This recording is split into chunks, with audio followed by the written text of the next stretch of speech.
Capítulo 3. Sefarad.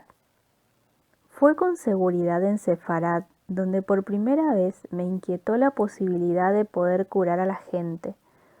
Recuerdo a la perfección cuando sucedió todo, aunque desde luego no era más que un niño.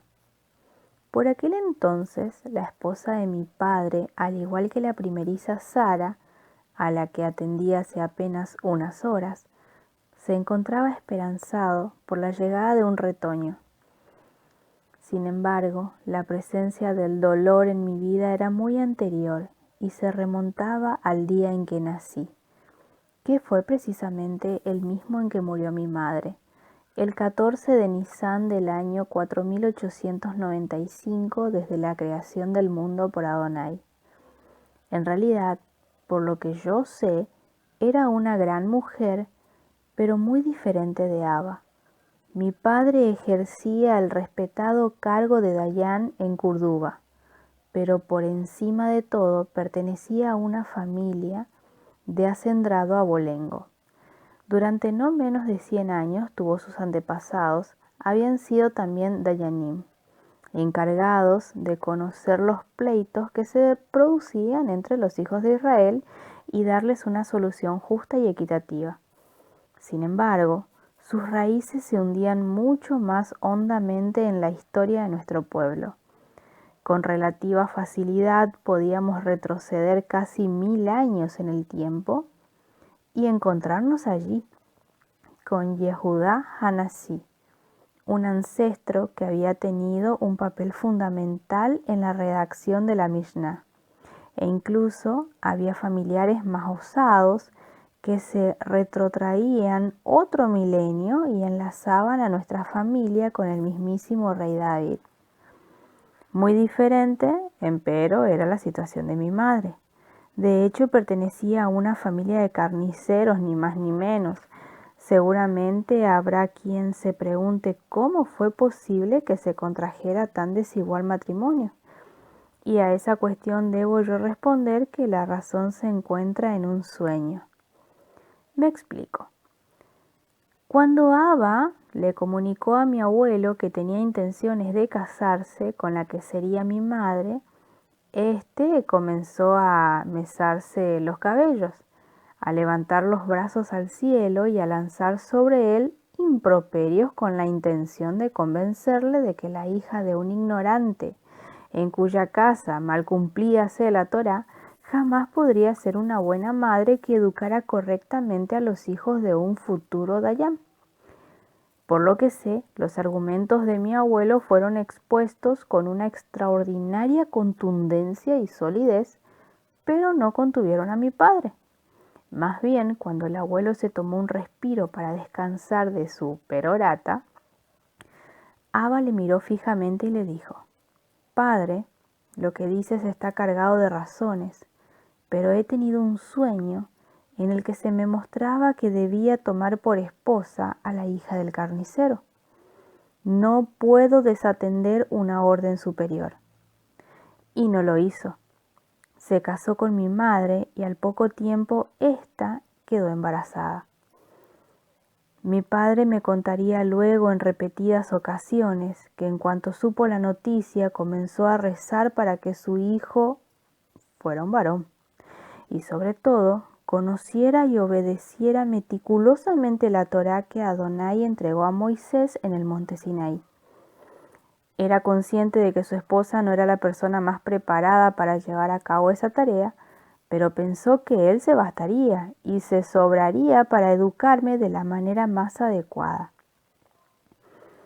Quizá, al pensar así, Abba desconfiaba excesivamente de su esposa. Desde luego, mi madre no tuvo la menor posibilidad de demostrar que estaba equivocado. Sufrió un parto difícil y nada más darme a luz, expiró. Su destino fue similar al de Raquel, la esposa de nuestro antepasado Jacob, que entregó el alma al parir a Benjamín. Abba contrajo entonces matrimonio con otra mujer, precisamente aquella que sufría los dolores de parto, cuando sucedió lo que ahora voy a relatar. Aquel día, tal y como es habitual entre nosotros, los hijos de Israel en la Gola, mi padre esperaba en una habitación cercana a la de su esposa a que se le informara del desenlace. No sufría la angustia de carecer de herederos varones porque a la sazón había llegado yo a este mundo, pero aún así estoy convencido de que prefería otro niño a una hija. Razones no le faltaban, esa es la verdad, ya que por todos es sabido que el varón puede esperarse de él ayuda en el negocio, ingresos rápidos, defensa frente al intruso, continuación de la administración del patrimonio familiar y protección cuando llegue la ancianidad. Las hembras no son tan afortunadas. Durante años debe protegerse su honra porque de verse menoscabada no solo les afectará a ella, sino a todo aquel con el que tenga alguna relación familiar. Luego, algunos comienzan a hacerlo en la misma infancia. Hay que dar con un esposo al que por añadidura debe entregarse una dote sustanciosa. No me extraña que los padres con varias hijas se sientan no pocas veces presa de la desesperación. Pierden una parte nada despreciable de sus ingresos, amasados con sudor y esfuerzo, para que vayan a parar al peculio del que contrae matrimonio con su hija, y a cambio suelen recibir solo preocupaciones y poca o ninguna atención el día de mañana. Y si alguna vez un grupo de desalmados atacara su negocio o propiedad, los hijos pueden servirle de baluarte, pero las hijas son solo un motivo añadido de congoja. A fin de cuentas, no empuñan la espada y bien pueden ser violadas. Me gusta que precisamente por este tipo de razones no pocos goyim se deshacen de sus hijas al nacer. Sin embargo, la Torá que Adonai entregó al profeta Moisés en el monte Sinaí condena sin paliativos ese tipo de conductas. En el libro de Bereshit, el primero de las Escrituras, afirma de manera categórica que el ser humano fue creado como varón y hembra, y que ambos lo fueron a imagen y semejanza de Adonai. Justo por eso, los hijos de Israel nunca abandonamos a nuestros vástagos, ni consentimos que entre nosotros se practiquen abortos.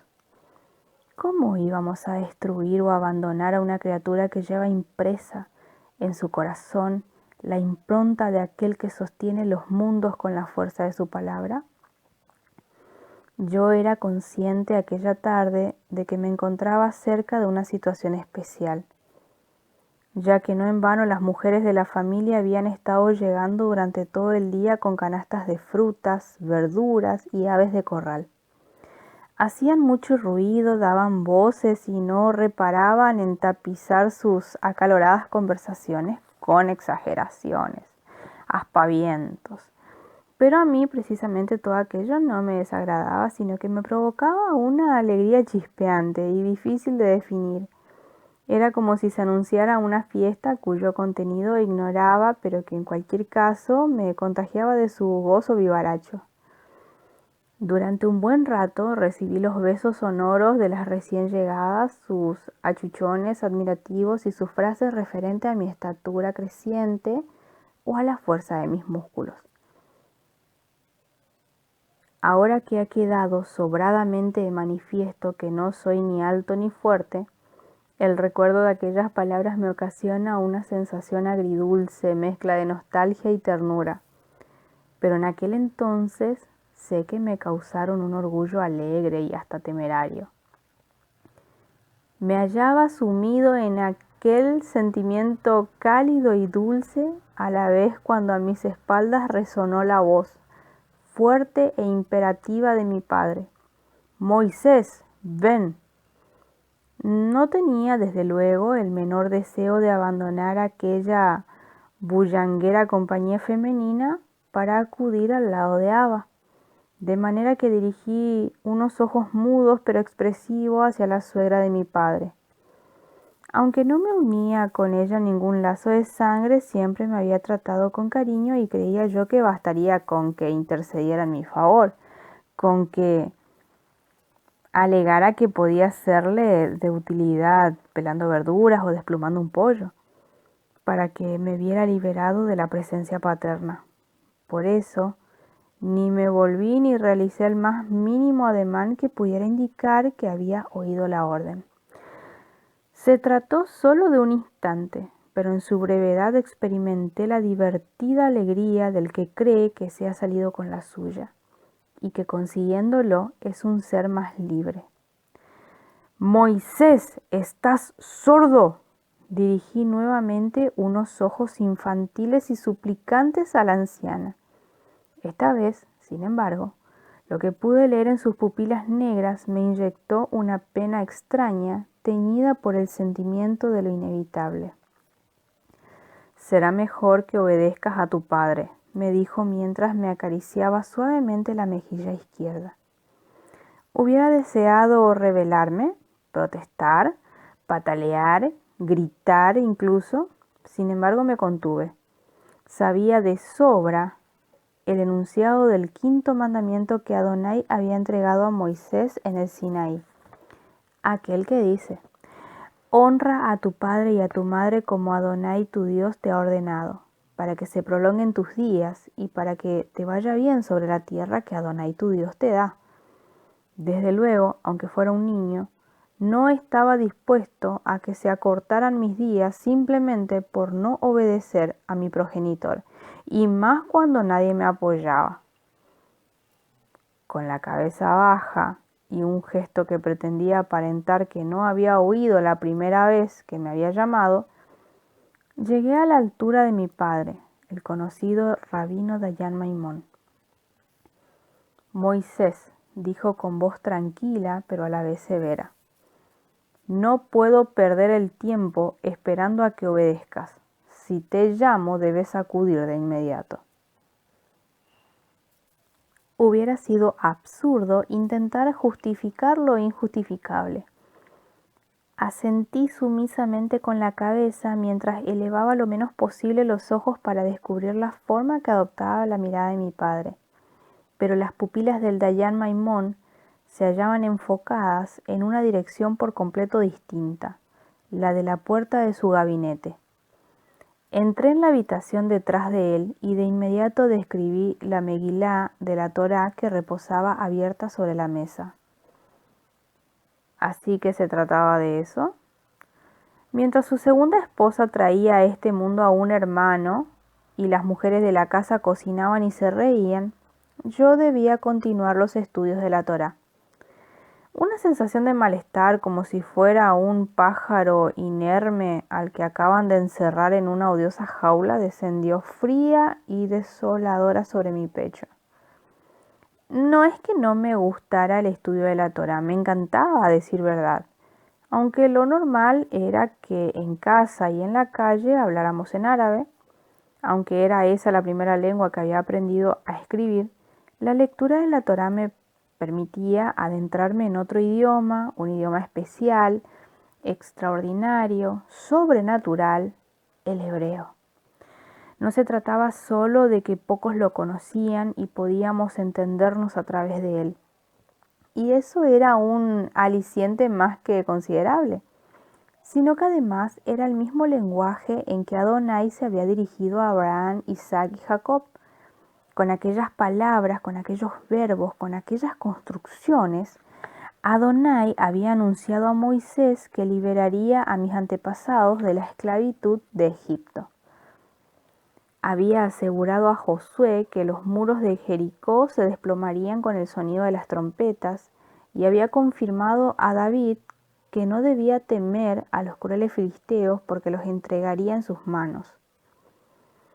La mezcla de la novedad, del parecido con el árabe que utilizaba cotidianamente y de aquellas historias en las que Adonai se acercaba a los hombres, tanto que casi hubieran podido osar tocarlo con la punta de sus dedos, me habían llevado a aprender el hebreo con bastante rapidez.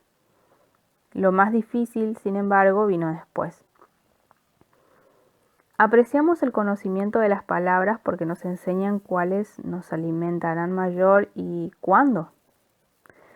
El de los animales porque nos indica cuáles debemos evitar y cuáles convertir en fuente de leche, carne o cuero. El de los astros porque nos muestran la fecha exacta de aquellas fiestas con cuya celebración honraremos al que todo nos lo da.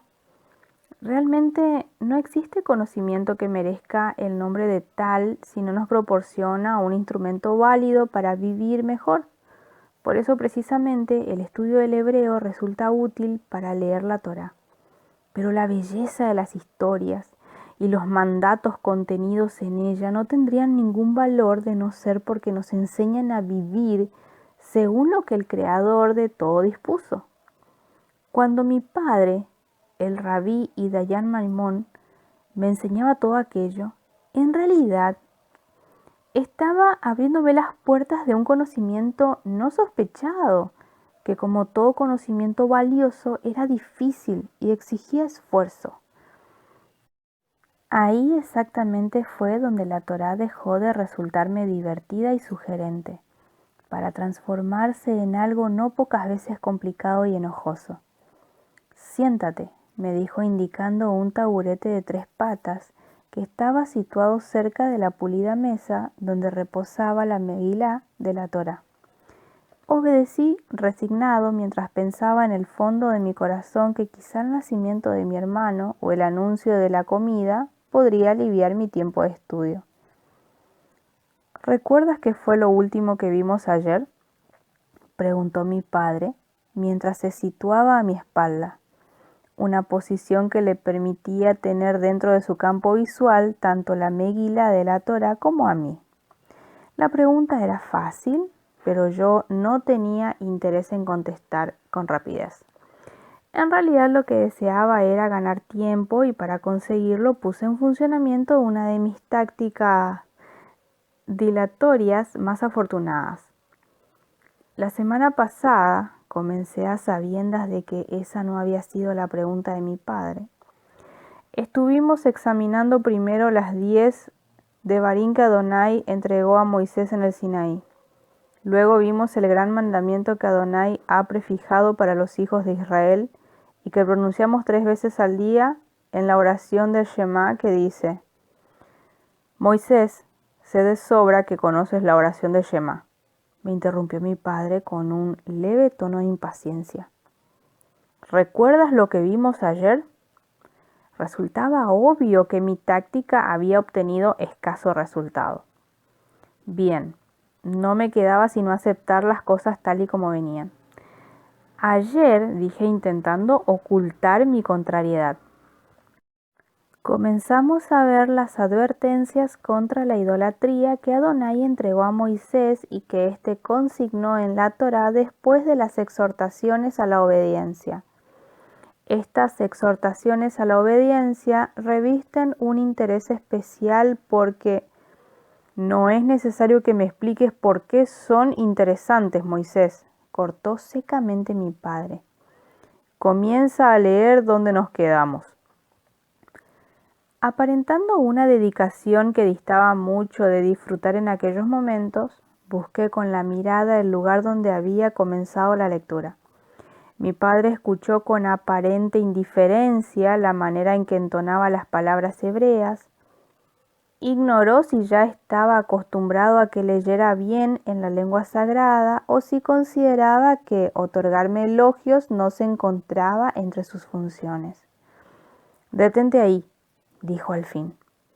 «¿Has entendido lo que acabas de leer?» Asentí con la cabeza sin despegar los labios. «Entonces traduce», ordenó mi padre. Aquella parte concreta del estudio de la Torá era una de las que se hallaban más plagadas de riesgos.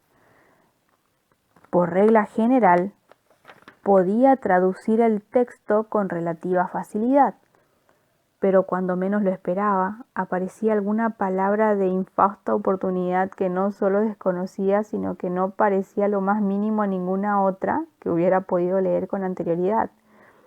En esas situaciones, mi padre solía recordarme algún término que ya habíamos visto, y no era raro que acabara recibiendo un castigo por mi falta de agudeza, de memoria o de interés.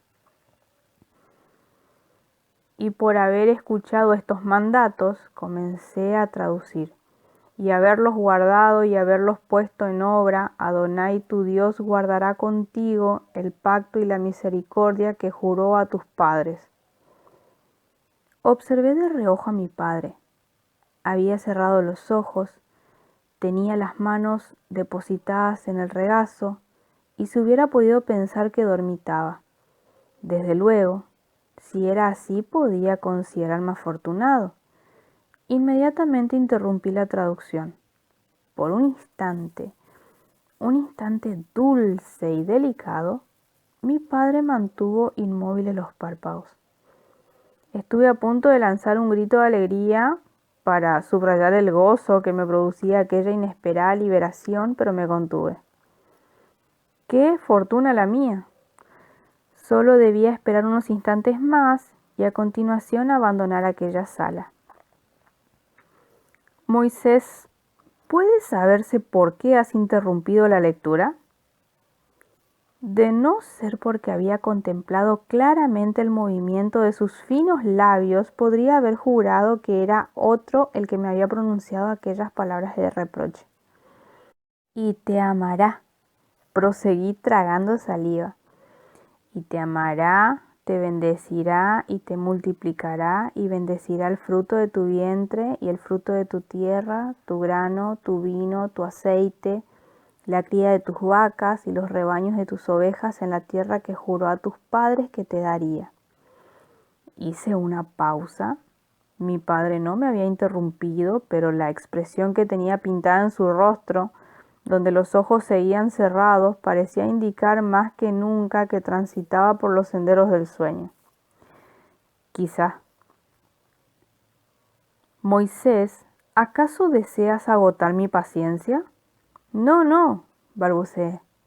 Bendito será más que todos los pueblos, en ti no hará ni hombre ni mujer estéril, ni en tus ganados, y quitará Adonai de ti toda enfermedad y todas las plagas malas de Egipto que conoces, no la hará recaer sobre ti.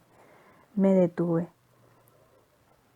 Creo en aquel momento una sonrisa estuvo a punto de aflorarme a los labios, pero logré reprimirla antes de que mi padre tuviera la más mínima posibilidad de descubrirla.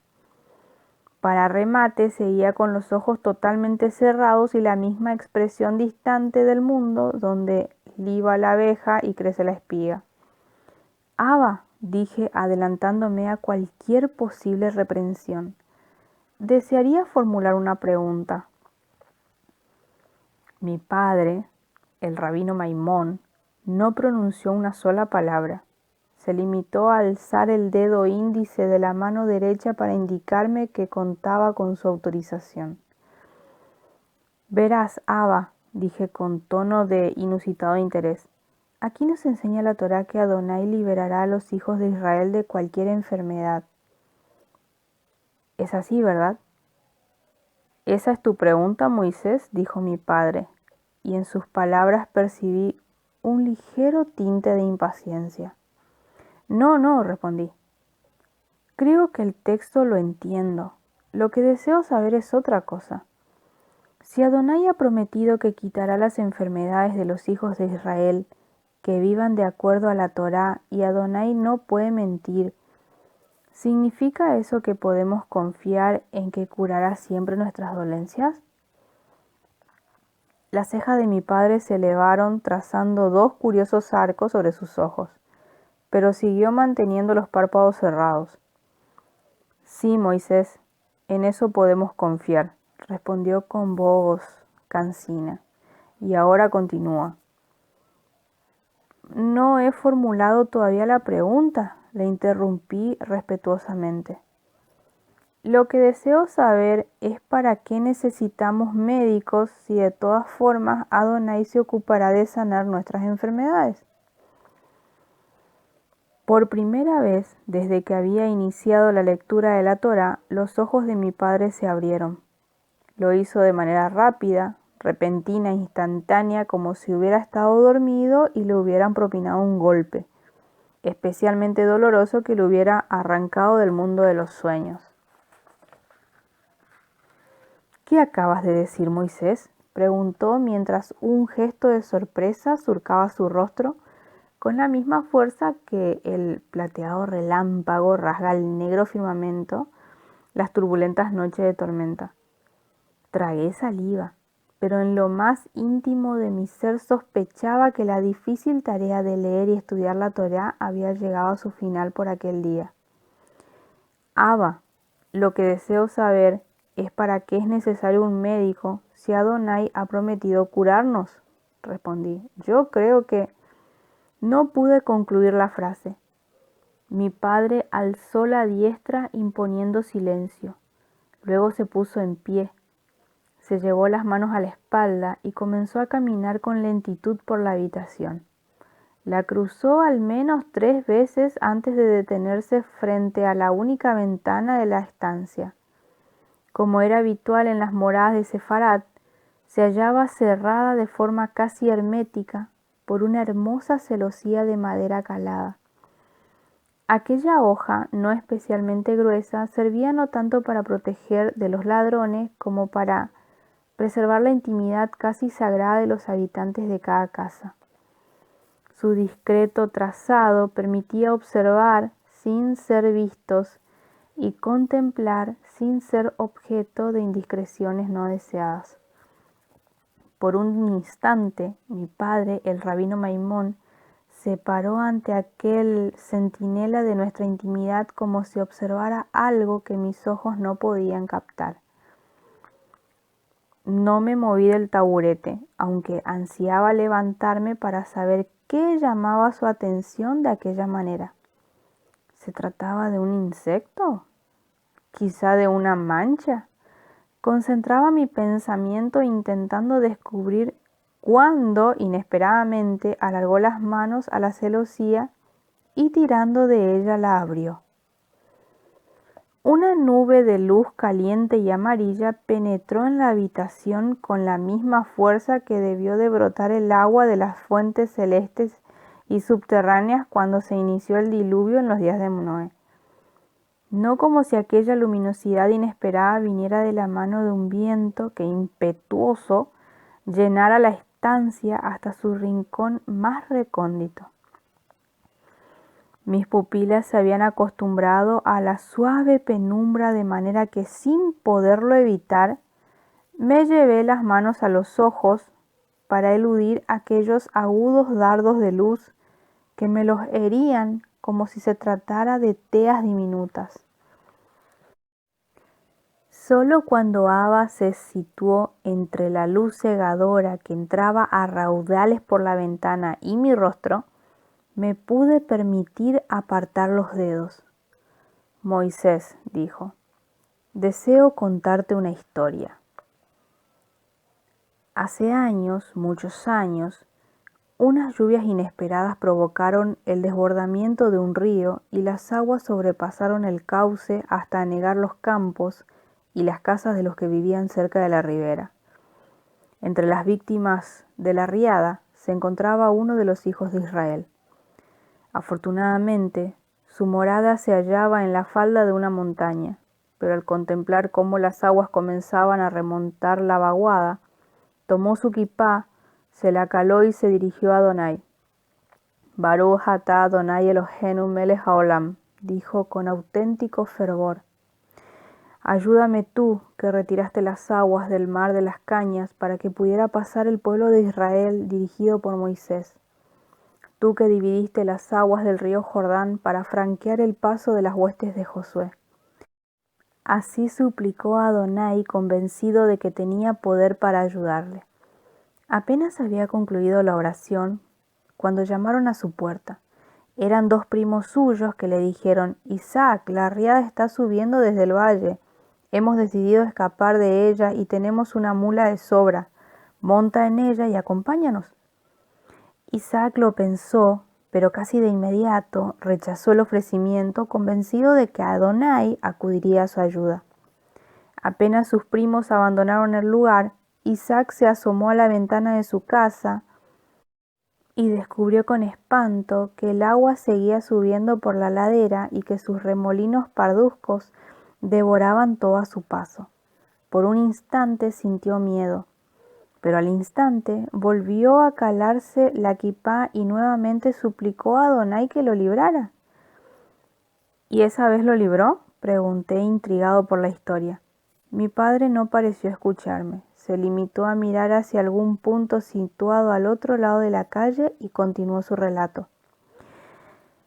Isaac, que cada vez estaba más alarmado, sintió de repente que llamaban a la puerta de su casa y acudió corriendo a abrirla, pensando que se trataría quizá de algún ángel enviado por Adonai para rescatarlo. ¿Cuál no sería su desilusión al descubrir que se trataba solamente de uno de los hombres de la aldea? «Isaac, Isaac», le urgió. «Yo estaba en camino hacia la cumbre de la montaña, pero he visto que el agua se acerca ya a tu huerto y que aún no te habías puesto a salvo. Date prisa, sube a mi carro, huiremos antes de que la riada inunde esta casa». Una vez más, Isaac consideró la situación. Sin duda las circunstancias eran más difíciles que nunca, pero precisamente por eso consideró que debía ser más fuerte en su fe de lo que lo había sido hasta entonces, y enérgicamente rechazó la invitación de su vecino. Apenas éste se había marchado cuando pudo percibir cómo el agua chocaba estrepitosamente contra los muros de su vivienda. ¿Y se ahogó?, pregunté, cada vez más atrapado en el relato de aquel hombre que había pedido ayuda a Adonai. «No, Moisés, no se ahogó», respondió. Isaac era un hombre ágil y colocó sobre la mesa de la casa un taburete y subiéndose sobre él trepó hasta el techo. Si no hubiera estado la techumbre de la vivienda, fabricada con ramas, Isaac hubiera perecido ahogado, pero en lugar de esa desgracia, consiguió deshacer la cubierta y salir a cielo abierto. Lo hizo con la suficiente rapidez como para que el agua que penetraba impetuosamente en la morada ni siquiera le mojara las plantas de los pies. Al escuchar aquellas palabras sentí como una sensación de fría angustia se había apoderado de mi garganta. ¿Cuándo iba Adonai a ayudar al pobre Isaac? Era un hombre de fe, de una fe extraordinaria si es que deseábamos ser justos con él. ¿Por qué entonces no lo ayudaba? Apenas Isaac llegó al otro lado del techo, prosiguió, pudo contemplar una barca situada a una veintena de pasos. La tripulaban 2 hombres ataviados con los ropajes de la guardia de Malik, de Curduba. Tú!, gritaron a Isaac. El Malik nos ha enviado a rescatar a aquellos sus súbditos que aún no han podido escapar de las aguas. Sube a nuestra barca y ponte a salvo. Isaac se sintió más tentado que nunca de abandonar su casa. Apenas a un palmo de donde se hallaba, las aguas se debatían furiosas devorándolo todo a su paso. Le costó mucho, pero al final rechazó también la oportunidad que le ofrecían los soldados de Malik. Hubiera deseado cambiar de postura, pero la experiencia me había enseñado que cualquier muestra siquiera aparente de distracción o falta de concentración podría ser interpretada por mi padre como una falta grave de respeto y llevarle a no dirigirme la palabra durante días. Ahora no me lo podía permitir si deseaba saber cuál había sido el destino del pobre Isaac. Mientras contemplaba cómo la barca se alejaba hasta convertirse en un punto no mayor que una mosca, las aguas siguieron subiendo. Muy pronto, Isaac solo tenía a su alrededor un reducido círculo todavía seco. Entonces, sabedor de que en apenas unos minutos sería tragado por las aguas, comenzó a gritar: «Adonai, Adonai, he confiado en ti, he creído en ti, he descansado mi alma en ti, ¿y no me has oído? Voy a ahogarme, ¿y no has hecho nada para salvarme?». ¿Así guardas la palabra que diste a tu pueblo Israel al que sacaste de la tierra de Egipto? Entonces un rayo de luz horadó las tinieblas que habían ido cubriendo de negrura el firmamento. No se oyó nada, pero Isaac supo que era el mismo Adonai y que iba a responderle. Abrumado y sobrecogido, se postró sobre su rostro y entonces oyó la voz de Adonai que le decía: Isaac, yo escuché tus súplicas. Primero te envié a tus primos con un animal para que te salvaran. Luego fue un vecino el que acudió a socorrerte movido por mi inspiración. Y finalmente impulsé a los mismos Goyim para que te proporcionaran refugio a bordo de su barca. ¿Qué más necesito enviarte para que te decidas a salvarte? Cuando mi padre el rabino Maimón concluyó la historia, sus ojos estaban clavados en los míos. ¿Has entendido la historia, Moisés?, me dijo sin apartar la mirada de mí. Creo que sí, dije. Bien, Moisés, repuso. Como has visto, algunas personas piensan que Adonai solo puede actuar de manera directa. Si promete que nos alimentará, esperan encontrar a la puerta de su casa una canasta con comida. Si asegura que nos curará, cuentan con sanaciones milagrosas. Al pensar así, solo demuestran que son unos ignorantes. Adonai nos da de comer proporcionándonos trabajo, talento o fuerza y nos cura. Bueno, nos cura no pocas veces a través de un médico. ¿Entiendes ahora? Sí, respondí lacónicamente. No sé lo que Adonai ha preparado para ti, hijo, dijo mi padre. Pero sea lo que sea, las mejores labores son aquellas que a él le permiten cumplir sus mejores promesas. Alimenta el cuerpo o el alma de los demás. Cúralos o enséñales a comportarse de la manera que Adonai desea.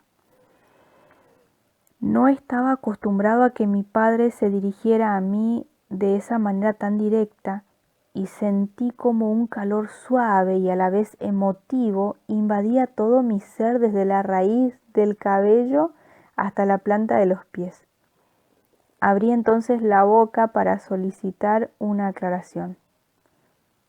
Rabino, ya ha nacido, es un varón. Era la madre de mi madrastra, la que se había dirigido a mi padre con aquel tono de voz apresurado e inquieto, pero a la vez feliz. Cuando el rabino Maimón abandonó la habitación, arrastrado por la buena noticia, salida no de la boca angélica, sino maduramente femenina, mis labios seguían abiertos en un gesto de sorprendida interrogación.